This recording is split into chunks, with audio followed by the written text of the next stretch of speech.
દમદાર ખબરમાં મહારાષ્ટ્રથી સમાચાર મળ્યા છે કે મુંબઈના મલાડ વિસ્તારથી પોલીસને શસ્ત્ર સપ્લાયના મોટા નેટવર્કનો પર્દાફાશ કરતા મોટી સફળતા મળી છે। મલાડ પોલીસે એક એવો શખ્સ ઝડપી પાડ્યો છે જે દેશી પિસ્તોલ સાથે શંકાસ્પદ હાલતમાં મળી આવ્યો હતો। પોલીસે તાત્કાલિક કાર્યવાહી કરતા ધીરજ ઉપાધ્યાય બોરીવલીનો રહેવાસી એને પકડી પાડ્યો હતો। પૂછપરછ દરમિયાન જાણવા મળ્યું છે કે આરોપીએ ગોરખપુરના રવિન્દ્ર ઉર્ફે રાઘવેન્દ્ર પાંડે પાસેથી હથિયારો ખરીદ્યા હતા।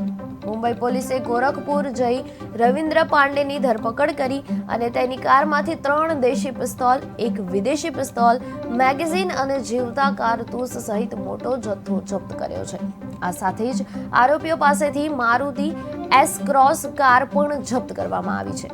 શાસ્ત્રોનો પુરવઠો મહારાષ્ટ્રથી ઉત્તર પ્રદેશ સુધી જે ફેલાયેલો છે નેટવર્ક એના મારફતે આ ચાલી રહ્યો હતો, જે હવે પોલીસ તપાસના ઘેરામાં છે।